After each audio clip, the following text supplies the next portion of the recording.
മണാലിയിലെത്തിയ ആദ്യം ഞാൻ വന്നത് നമ്മുടെ ഇൻസ്റ്റിറ്റ്യൂട്ടിലേക്കാണ് കേട്ടോ. ഇതാണ് നമ്മുടെ ഇൻസ്റ്റിറ്റ്യൂട്ട് അഭിമാസ്. ഞാൻ മൗണ്ടനിയറിംഗ് പഠിക്കാൻ പോകുന്നത്. അപ്പോൾ ഇവിടെ മൗണ്ടനിയറിംഗ് മാത്രമല്ല, ഇവിടെ river rafting, skiing, paragliding, Himachal ഗവൺമെൻറ്റിൻ്റെ കീഴിലാണ് കേട്ടോ ഈ ഇൻസ്റ്റിറ്റ്യൂട്ട് വരുന്നത്. അപ്പോൾ ഇവിടുത്തെ ഇൻസ്ട്രക്ടേഴ്സ് എല്ലാവരും ഭയങ്കര അടിപൊളിയാണ് കേട്ടോ, നമ്മളോടുള്ള പെരുമാറ്റവും കാര്യങ്ങളെല്ലാം. അപ്പോൾ ഈ ഹിമാചലികളാണ് കൂടുതലായിട്ടുള്ള ഇവിടെ ഇൻസ്ട്രക്ടേഴ്സ് എല്ലാവരും. അപ്പോൾ അവരൊക്കെ ഇവിടുത്തെ മലയോര മക്കളാണ്.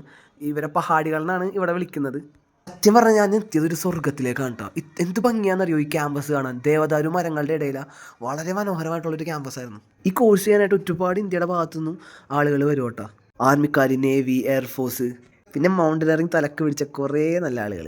എന്തൊക്കെ പറഞ്ഞാലും ഞാനിനി കടന്നു പോകാൻ പോകുന്ന ഒരു മാസം എനിക്ക് വളരെ കഠിനമായിരിക്കുള്ളൂ. എന്നെപ്പോലെ ഈ കടലും കായലും കണ്ട് വളർന്ന ഒരാൾക്ക് ഈ ഹിമാലയൻ ഹൈ ഓൾട്ടിറ്റ്യൂഡിൽ വന്ന് ഒരു മാസം സർവൈവ് ചെയ്യാന്ന് പറഞ്ഞാൽ അത് അത്ര എളുപ്പമല്ല. അതുമാത്രമല്ല, ഹിമാലയൻ റീജിയനിൽ പല മലകളിലും ടെൻ്റ് അടിച്ചിട്ടാണ് ഇങ്ങനെയുള്ള താമസങ്ങളും എല്ലാം. വിൻ്റർ സ്റ്റാർട്ട് ചെയ്താൽ ഈ കാണുന്നത് മൊത്തം മഞ്ഞുകൊണ്ട് മൂടും കേട്ടോ. പിന്നെ ഞാൻ ബോയ്സ് ഹോസ്റ്റലിലെ ഡോർമെട്രിയിൽ പോയിട്ട് എൻ്റെ സാധനങ്ങളൊക്കെ ഞാൻ കൊണ്ടുപോയി വെച്ചിട്ടാണ്. എന്നിട്ട് പിന്നെ മണാലി കാണാൻ വേണ്ടിയിട്ട് മാൾ റോഡിലേക്ക് പോകാമെന്ന് വിചാരിച്ച്.